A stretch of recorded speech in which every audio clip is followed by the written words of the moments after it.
ನಮ್ಮಲ್ಲಿ TBC ಇದೆ channel, ಅಲ್ಲಿ ರಾಂಪುರದಿಂದ ಚಾನಲ್ ಮಾಡಿ ಪೈಪ್ ಲೈನಲ್ಲಿ ರಾಮನಗರ ನೀರು ತಗೊಂಡು ಹೋಗ್ತಾರೆ.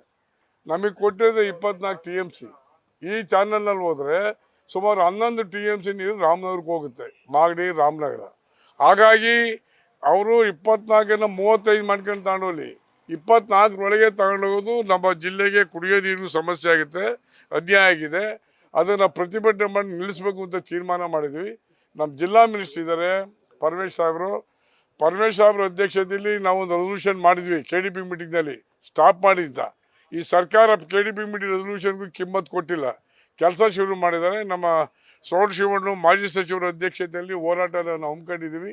ಹಾಗಾಗಿ ಒಂದು ಮನವಿನ ಕೊಟ್ಬಿಟ್ಟು ಹೋಗ್ತೀವಿ, ಕೂಡಲೇ ತಾವು ಏನಾದರೂ ಮಾಡಿದ್ರೆ 3 ದಿವಸ ನಿಲ್ಲಿಸಿ, ಇಲ್ಲಾಂದ್ರೆ ನಾವು ಹೋರಾಟ ಅನಿವಾರ್ಯ ಅಂತ ನಾವು ಅವ್ರಿಗೆ ಒಂದು ಮನವಿಯನ್ನು ಕೊಟ್ಟು ಹೋಗ್ಲಿಕ್ಕೆ ಬಂದಿದ್ದೀವಿ ಅಷ್ಟೇ.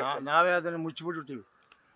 ಅದು ಸರ್ಕಾರ ಡಿಸಿಷನ್ ಅಂತ ಹೇಳಿದ್ರೆ ಸಾವಿರಾರು ಜನ ಸೇರಿಸಿ ನಾವೇ ಮುಚ್ಚಾಕ್ಸ್ತೀವಿ, ಅದರೊಳಗೆ ಏನು ಎರಡನೇ ಮಾತಿಲ್ಲ. ಅದೆಲ್ಲ ಅವಶ್ಯ ಇಲ್ಲ. ಈಗ ಹೇಳ್ತೀನಿ ಪೆನ್ ಡ್ರೈವ್ ಬಗ್ಗೆ ಮಾಹಿತಿ ಬೆಳಗ್ಗೆ ಗೊತ್ತಿದೆಯಲ್ಲ, ಕನ್ಕೋಟ್ ಕೇಸ್ ಅಂತ, ಅದೆಲ್ಲ ಅವರೇ ಸರ್ಕಾರವೇ ಮಾಡಿರೋದು ಅಂತ ದೇವರಾಜೇಗೌಡ ಹೇಳಿದ್ದಾನೆ. ಮತ್ತೆ ಮುಗಿತಲ್ಲ, ಇನ್ನೇನಿದೆ. ಬಿಜೆಪಿ ಇರೋದು ದೇವರಾಜೇಗೌಡ ಲಾಯರ್ ಆಗಿ ಹೇಳಿದ್ದಾನೆ. ಬಿಜೆಪಿಯವರು ನಮ್ಮವರು ಅಂತಲ್ಲ, ಇಡೀ ರಾಜ್ಯದಲ್ಲಿ ಎಲ್ಲಾ ಜಿಲ್ಲಾ ಮಟ್ಟದಲ್ಲೂ ನಮ್ಮ JDS ಇಂದ ಸರ್ಕಾರ ವಿರುದ್ಧ ಪ್ರತಿಭಟನೆ ನಡೀತಾ ಇದೀವಿ.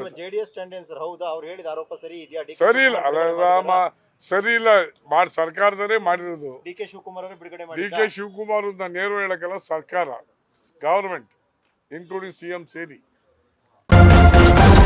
ನ್ಯೂಸ್ ಫಸ್ಟ್ ನಿರ್ಭೀತಿಯಿಂದ ನಿಮ್ಮ ಪರವಾಗಿ.